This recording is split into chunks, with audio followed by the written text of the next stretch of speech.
Hey everyone, welcome back to Google Workspace Recap, your number one source for everything Workspace by the tabGeeks Network. My name is Jesse Nolan, my co-host is Steve Larson, and we're here to help you keep up. Newswatch, breaking news, WRKSP reporting. Google Next has just been announced for August 29th through the 31st, and I'm overjoyed to report it will be in person. I repeat, they're going to host 15,000 people in San Francisco. Steve, fire up the jet. We're going to San Francisco.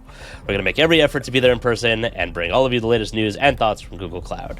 From Google Cloud Next, technically, which is Workspace, Cloud, everything. Steve, you excited?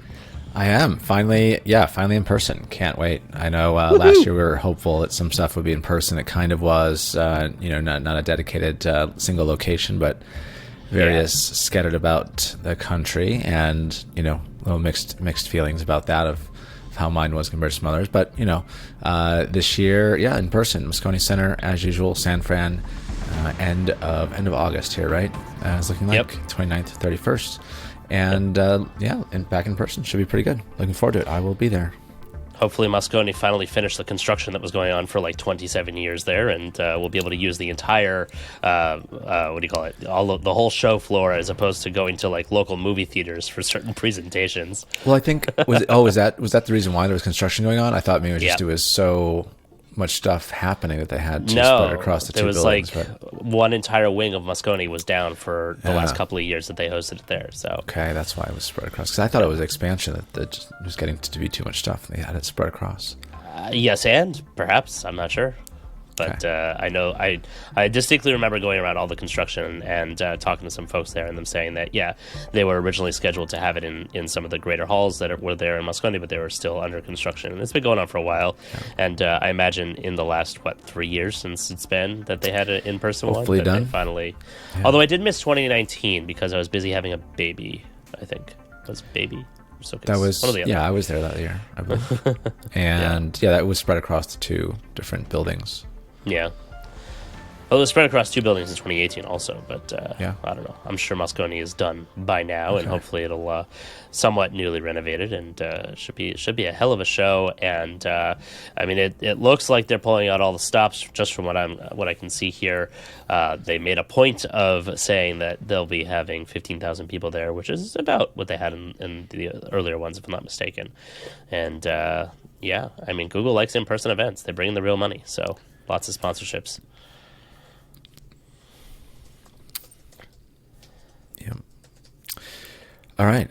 Let's jump into let's jump into some of the other stuff we saw here happening the last few weeks.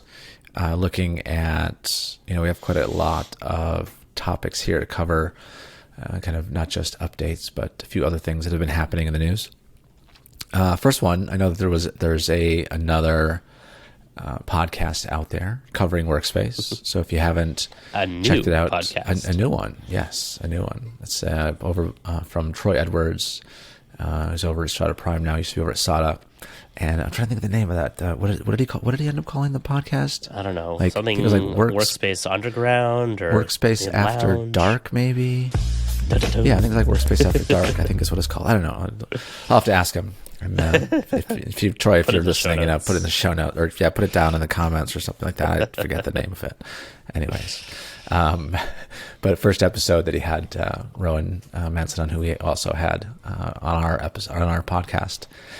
Seems like ages ago. I think it was actually ages ago. It was ages ago. Yeah. So the two of them worked together and kind of did the inaugural episode. And I believe you and I are slated to appear at some point on that one. And got to work out scheduling. Yeah, figure out a good time for us to join. Be good. And looking at updates this week, a lot of updates, not just on the specific Workspace updates blog, but a few in the various Google products linked to Workspace. So GCDS had an update. Drive also had a Drive for Desktop also had an update. So lots of updates there to cover. And then 2 silent releases, 3 major releases, and then we have loads of stuff in the news here. So you've kind of mentioned, what is it? You've been busy here with the notes this week, or with the news articles this week. I can't even, where's my numbering list? Here we go. That's 7 this week. So lots to cover. And let's see, where should we begin here? Let's begin jumping into the silent releases, and we'll work our way down into the products there in news as we usually do.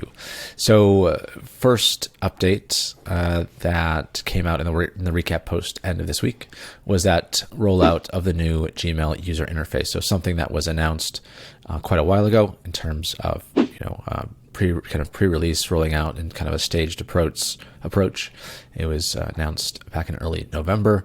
That is finally coming to completion here on the 3rd of February. So end of this week, essentially, is coming to completion. So the new UI will be the standard option with no option to revert to the original. So if your users are still on the old interface and not converted over yet, they will be by the end of this week. So maybe a few extra questions as to what that is if they're noticing those changes. Then also there's the additional visibility here to display space names when granting access to a file. So when you're sharing a Google Drive file to a space in Google Chat, you'll now see the space name and the associated image if you're a member of that space. And if you're not a member, but would still like to share a file to that space, the space name will show it as a private space in the names there. And then looking at kind of the three main updates that came out this week. First one is the ability to check availability across multiple calendars when using appointment schedule on Google Calendar. So what does this mean? So if you are trying to create, an appointment schedule calendar, and you are using more than just one calendar for your event. So let's say you have your work calendar, you have your personal calendar, and maybe you have a shared calendar with some people, for example, or certain things. Before those events across multiple calendars was not visible on that main, let's say, work calendar that you were trying to schedule things for. So it was difficult to block out those hours when you're busy on another calendar. But now this gives you that ability to include that in there. So be able to include that calendar in the check availability section. So a much needed feature enhancement into that. This is huge. That calendar capability. Yes. This is what was keeping me from leaving Calendly to use it. Yeah, 100%. Right. So now you can do it. Now you don't have to duplicate events. You don't have to invite yourself from your personal event to your work email address to kind of have those blocked out. Yep. You can now just integrate that seamlessly through built-in functionality.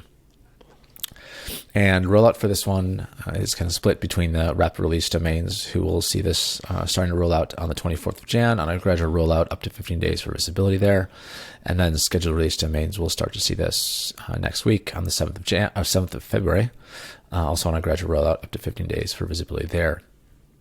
And only available to certain Workspace environments, so not going to be available to Workspace Essentials, Business Starter, Enterprise Essentials, Frontline, as well as the Legacy G Suite Basic and Business customers. And also, of course, not available to personal accounts, but available to all those other Business Standard, Enterprise, and Education customers. Not mentioned. Cool. Next one is the ability to easily share access to presented content in Google Meet with all attendees. And this is, just kind of looking at this here. So as you're presenting a presentation to someone, for example, you can click a button and share the link to that content directly in the Meet chat. And they'll get a notification, of course, that the file has been shared. There'll be a link to the file automatically shared in the meeting chat. And it also looks like it includes that preview icon. I have not seen that yet. I know I was sharing some documents recently by just copying and pasting the link into the chat. It wasn't showing the preview icon of that document, but it looks like with this new added functionality, or if at least sharing from with this new functionality, it will show that preview. And hopefully if you just copy and paste the link, it will also show that preview. And it also gives you the prompt to add the permissions for the meeting attendees so that they get access to that if they don't already have it. So just, a quicker, easier way to share the content and make sure that everyone that is in the meeting can have access with that added dialog box there. The rollout for this one is going to be starting the 25th of Jan for rapid release domains on a gradual rollout up to 15 days for visibility, and then starting the 14th of February on an extended rollout up to 15 or potentially longer than 15 days for feature visibility there. So a little Valentine's Day present for some of you. Yes. This is actually a really good update. Another beefy one, just like the last one I thought. And I found it interesting that they thought it through to actually do the double confirm, that if you do share the link, that you do want to give access to people on there. Initially, I was thinking, why would you do a double confirm on there? But, sometimes you just want to share the link so that those who do have access can access it, and sometimes you want to do both. So I thought that was a good move there. Yeah, and also I think, whoever is presenting may not necessarily be the person that scheduled the event, may not necessarily know who's on the invite list. Yep. So you kind of get that additional prompt there, which makes sure that you can see, who's being shared on that file. Yeah. All right.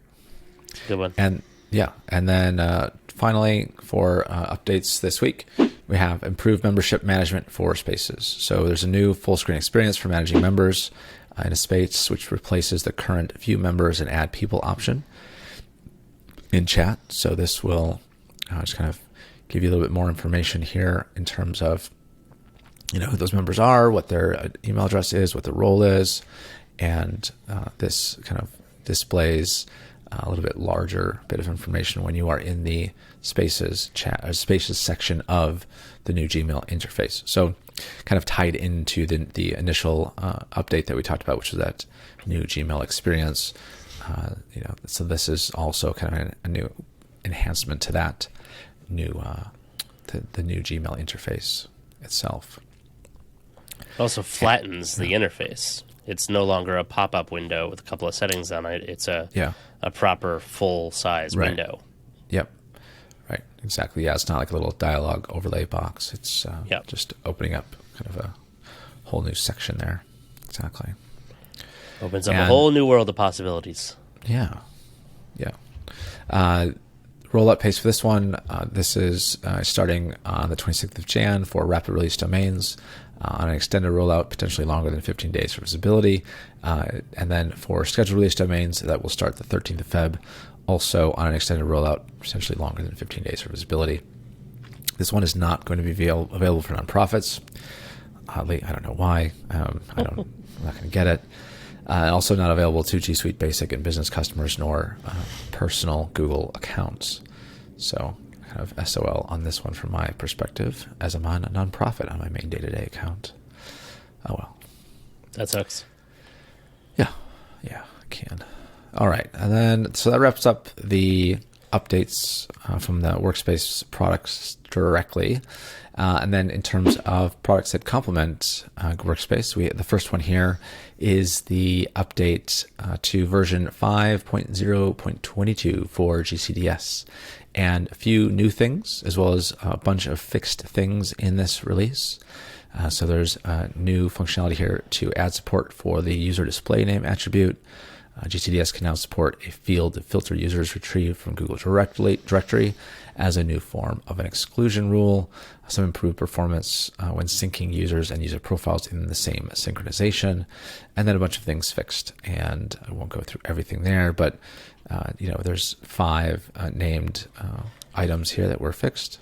And if you are leveraging that, which I know a lot of organizations have their directory syncing from Exchange, for example, or Active Directory, more specifically, this will be an update you need to keep an eye on. If there's anything here that you need to have fixed or functionality for, you'll need to upgrade that. And then finally, in terms of updates, Drive for Desktop received a version 70 release, and this is of course, from the last one where there's some encryption functionality added to it. This version, though, is resolving some issues where macOS users had some challenges where they reported that it was connected to a network even when a user hadn't authenticated the connection. and then also some additional bug fixes and performance improvements. So that wraps up the updates from my end. Jesse, over to you on the news updates. You really flew through those today. You were in I a did. rush. Got through them quickly. Wanted to make sure that we were wrapped up here in time. I know you're in a bit of a time crunch. Try to do my best. I appreciate that. I still have another hour before I have to go. So take your time on the news. Got all the time you need. Well, we do have a lot of news topics, and there was only a handful of the published releases. So, all right, cool. A couple of articles here. Traditionally, we like to go and pull from our favorites, such as 9to5google.com. So that's one of these. Is a article that I found very interesting, and it's titled, "What Do You Want from More AI in Google Apps?" And it goes into detail on something that we've been talking about here in the last several weeks, that Google was not, in fact, blindsided by ChatGPT and AI and using that for search and or everyday work, etc. And at the last two I/O developer conferences, they have talked about natural language understanding and large language models. And, the article essentially is saying Google's got a whole bunch of stuff going on here in the arsenal, so to speak. And if you're interested in kind of what they're working on and what's coming, you should definitely take a look at this article. And there's another article that I have here as well, which I'll jump over to, is Google's new AI turns text into music. And this is from The Verge. And this was, I guess, Google wanted to hit back a little bit at all of the conversations around ChatGPT. And it was like, by the way, we have this AI model called Music LM. And essentially, you can't use it yet yourself, but there are a bunch of samples that you can see that it produced using the model. But essentially, you can generate minutes-long musical pieces directly from text prompts, and it can even transform a whistled or hummed melody into other instruments. So similar to how DALL-E might generate images from written prompts. This is just one thing that they have going on in that space. And as we've talked about before, there's, 20 some odd projects now that they are full speed ahead on and going to be announcing throughout this year, likely at first at I/O, and then they'll probably be more focused on certain cloud and workspace options at Google Next, which, as we said at the top of the show here, has been announced and will happen at the end of August. So definitely click the link to subscribe to updates for that if you weren't a previous attendee. So that's what's happening on the Google AI front. As a extension of that, and we thought that Area 120 was going to be totally, it was decimated, but we thought it was the end of Area 120. Apparently, they kept a couple of AI products alive, and one of them is one of the Area 120 teams is developing a Gen Z consumer products. Anybody who follows them will recognize the name List, L-I-I-S-T, back to 2019, and Google bought that in 2022. And essentially, it gives you this, isn't really a feature for me, but you could send Instagram links to List via the iOS share sheet, or give it screenshots of Instagram posts that featured tagged locations. The app could also do manual saves and pins and whatnot. And I don't get it. I don't know why it's surviving in the Area 120 group of projects, given that everything else was basically shut down and killed. But this is a more recent acqui-hire, and I guess they're not totally done with it yet. So essentially, it lets you save places that you see in Instagram and TikTok. So I guess that'll probably end up graduating into Google Maps at some point in the near future as they continue winding down Area 120. Next one is an event. Steve, did this event already happen? No.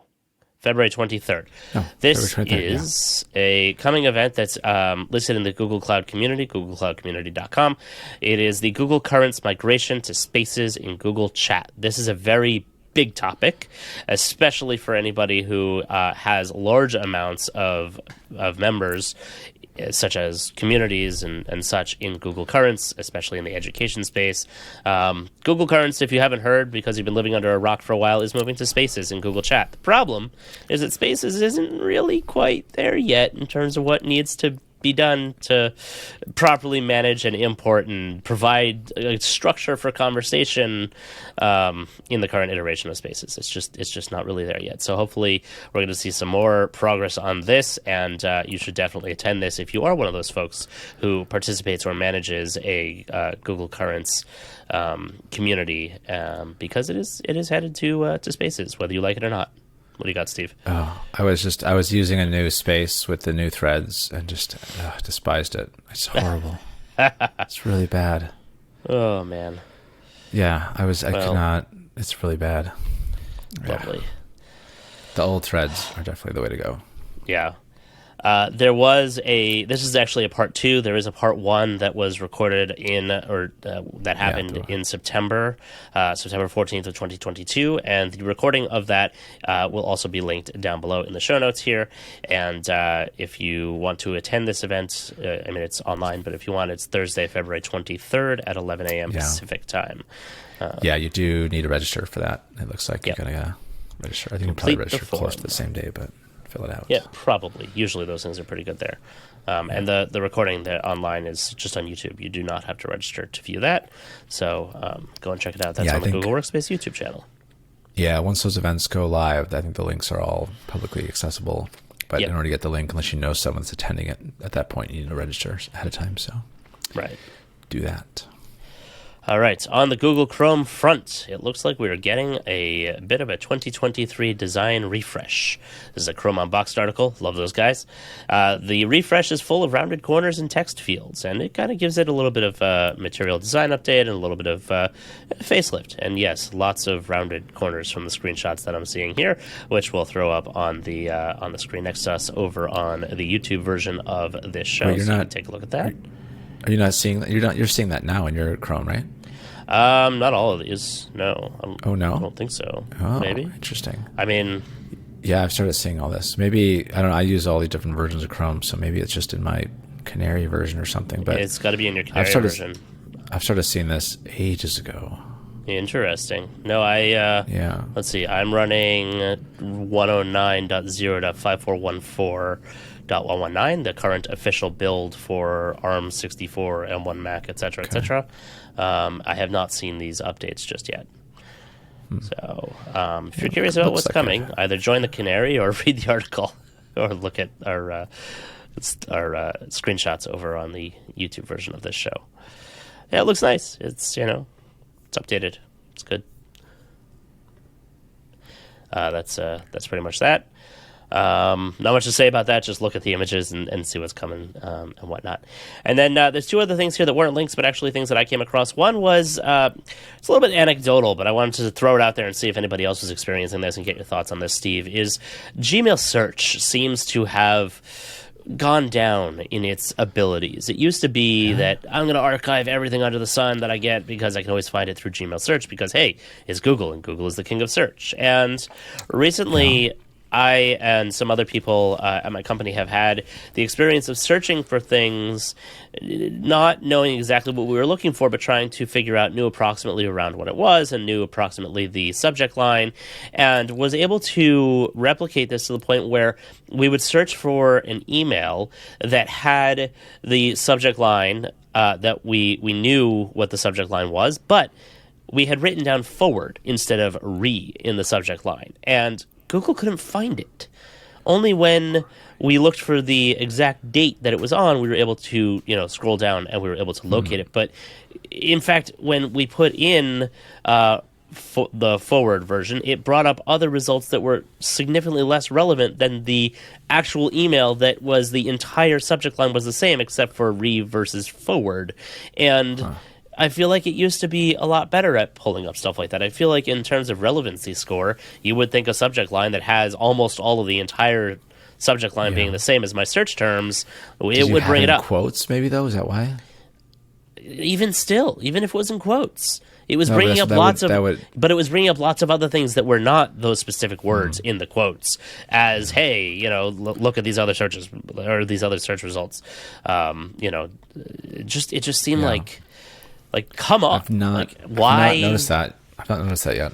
And I know that I've heard behind the scenes that they are working on improving search. We've seen a couple of updates that have come out about improving search and better search chips and search terms and and things like that. But it just, I don't know. Let us know. Hit us up on Twitter or drop your comments on the YouTube video if you're experiencing this, and maybe we can get somebody from the Gmail search team to come on and talk to us about the best way to locate emails that you have no idea what they're actually called or when they actually were, and are trying to locate them. So that was just something I figured I'd throw out there into the internet versus the ether, and see what people have to say. Then the last thing that I had here is I did finally get my hands on the Google Meet Avocor Desk 27. Avocor? I don't know how to pronounce that. Avocor. And Steve, you I think you attended a webinar on this. You didn't see one in person, did you? No, it was in person. I was at Chicago. That's right. It's where I met David. That's right. So met David Rosenthal in person there. Yeah. We actually, my day job, we bought one. So I will try to do an unboxing this week or next week and get that video up sooner rather than later. I know I still owe you all a bunch of other videos that I am trying to work on, but unfortunately I'm working at 30% time, because the rest of the time is spent taking care of my family and the twins and whatnot. So I will get caught up at some point, I promise. But that's one that I have to unbox it soon because we need it for the office. And so I have to at least record the video, and then editing that should be relatively easy because it's an unboxing, and a little review video shouldn't be too complex like the other videos that I still have to put out. So, I'm excited. It's a pretty cool device. The one main thing to test with that, I know they were still ironing out some of the challenges when I met them and the devices in person, was the ability to do the screen extension into the device when it's like a secondary monitor for you. Via USB-C cable? Yeah, exactly. Okay. So there were some, driver and software requirements in order to get some of that stuff to work, and the touchscreen capabilities of it. So test that out. See what that's like. That's probably that was one of the buggy things at the time that they were trying to overcome. Okay, definitely we'll test that out. I mean, our use case for this is to be a super simple Google Meet meeting solution. It's for one of our shall I say, older members of the company, and he's not very tech savvy, but he has an iPhone. He can use an iPhone. He has an iPad. He can use an iPad. So we're like, hey, let's get you something that you can easily join meetings with. He's a senior member of the company as well, so obviously want to make sure that he's all taken care of. And if it works, great. If not, we'll return it. Then I got a review video out of it. So we'll see what happens there. That's all for this week. Please subscribe to us wherever you're enjoying this show. Fast show. Feel free to leave us a comment on YouTube down below, and check out our sister show, SaaS Showdown, by clicking here or here. I don't know wherever I'm going to put it up on YouTube. Click somewhere. SaaS Showdown, all about managing SaaS applications and still staying sane while doing so. Have a great week, and we'll see you next week on Workspace Recap.